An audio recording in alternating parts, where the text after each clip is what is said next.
Destination: Eyre Peninsula, Streaky Bay, rural South Australia.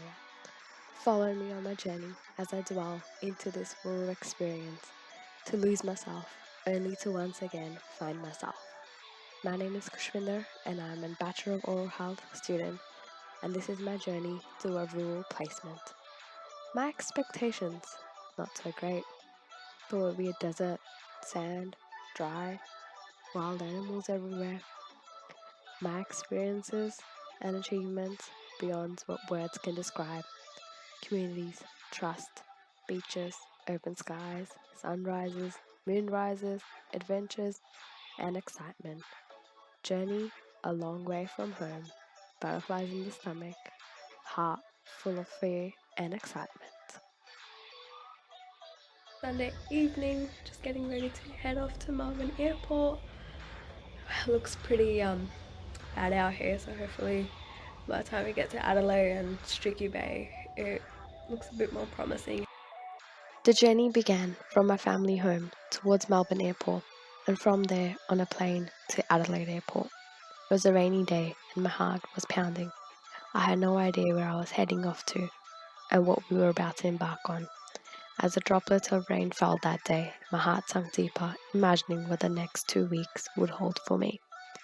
From Adelaide, we sat on another plane towards Port Lincoln, and from Port Lincoln, a 3-hour drive towards Streaky Bay.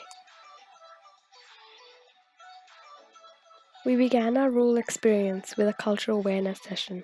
This is what becoming a global citizen in the making looked, seemed, and felt like.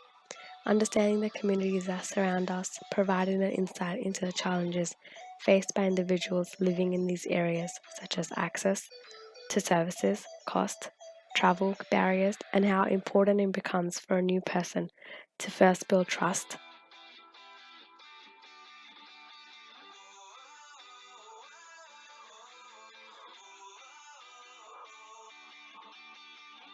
Say the food is no good. Others say the community is hard to adjust into. I say they're just misunderstandings. Our breakfast, lunch, and dinners were nothing but fine dining, and the community is so pleasant and welcoming. We practically went dragon boating with strangers, who until this day are now friends, just because we said hi and introduced ourselves. Next stop, the local police station. Here we met Sam and heard about how safe the town is and the crime rate, as well as his personal story of how he came with his family to stay for a year and has been there for over a decade. Just went to show that once you become part of a community, it becomes like a family. Traveling distances really catch up to you when you're in a remote setting like this. We observed 2 dental clinics, one in Waduna, about an hour and a half away, and another locally in Streaky Bay. Dr. Carol, the owner of the Streaky Bay Dental Clinic, and mentor for Dr. Penny, both travelled once every 2 weeks to provide services in a small dental clinic, a part of a community centre in Waduna. Everyone at both clinics were absolutely wonderful, from the staff to the patients. It seemed more like a relaxed environment, with extensive communication between the clinician and other staff members. I had never seen a reusable suction tip before, but this was the first time. They were sterilised and reused them. The most intriguing thing was a portable PID. It looked like an oversized camera, and from later inquiry found out that it was covered in lead, so the clinician does not have to be stepping out of the room whilst using it. It was so fascinating and made radiographs look like a breeze. Both clinics had very limited space, and even a portable dental chair, suction unit, and operator's tray in one of the surgeries. It was absolutely wonderful to see the versatility of this clinic. Things like this I never got to see in a busy 4-chair metro practice in Melbourne, and the community even more supportive, caring, and appreciative of the care and services provided to them. Speaking of communities, let's meet Susie, who lives in Streaky Bay and runs a successful business. Today I have Susie with me here, who is in the health and wellness space here in Streaky Bay. So Susie, what makes you stay in Streaky Bay? Firstly, the lifestyle. So knowing that we have the freedom to move anywhere we like. We can go to the beach and possibly be the only person on the beach. But also there's strong connection within the town through sport and through other aspects also, as like just catching up for a coffee at the cafe. So yes, the freedom, the connection. We're also, my husband and I are also farmers, so the connection to the land as well. So many things. And also, I guess, to raise young children in this town is really special because they also get to benefit from all those things. Definitely. And what would you say to young students or clinicians who are to come? What would you recommend to them, or what would you say? Any advice that you would give us? Yes, so the advice that I would give is when you come to a small country town or somewhere regional, rural Australia, generally the locals are so welcoming and will, more often than not invite you to barbecues or invite you to the netball and football or invite you to just to catch up for a coffee or a wine in the local pub. And to really embrace that. So it may be slightly outside of the comfort zone because obviously all the people will be new and all of the people will be not known to that person, but 9 times out of 10 everyone has that real heartfelt want to include the new person into town. Definitely. Thank you so much, Susie. No worries.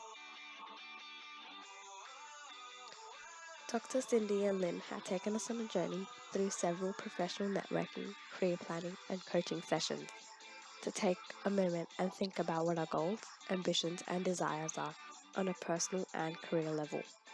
It gave us a perspective of the bigger picture and really showcased to us what rural can offer and if it is for us or not, a decision we were left to make.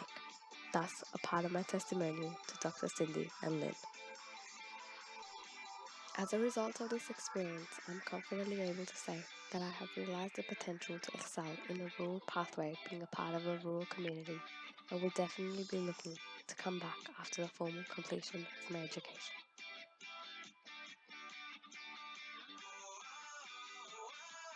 Once we had exhausted ourselves expanding our brains into the big wide world and bringing it all back in again, our weekend took a little detour to the Streaky Bay races, followed by Beard Bay Eco Tour, where we got to swim with the sea lions and dolphins. Just goes to show once again there are endless opportunities to integrate and enjoy, even in a remote setting.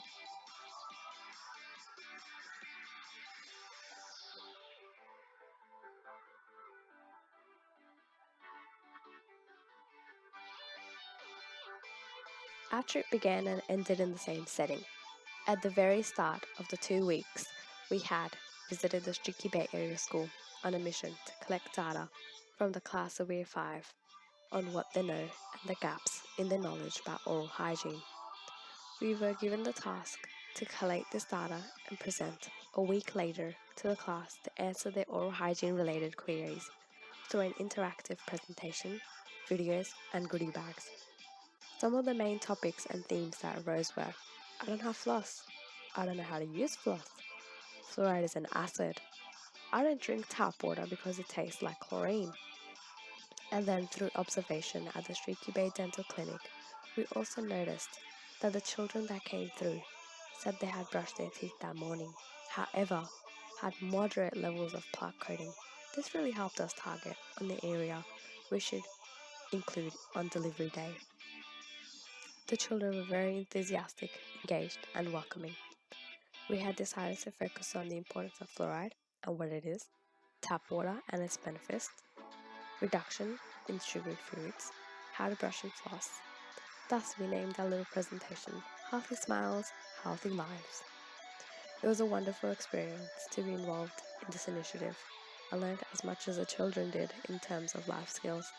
as effective communication, time management, content delivery based on audience, and how to keep an audience engaged.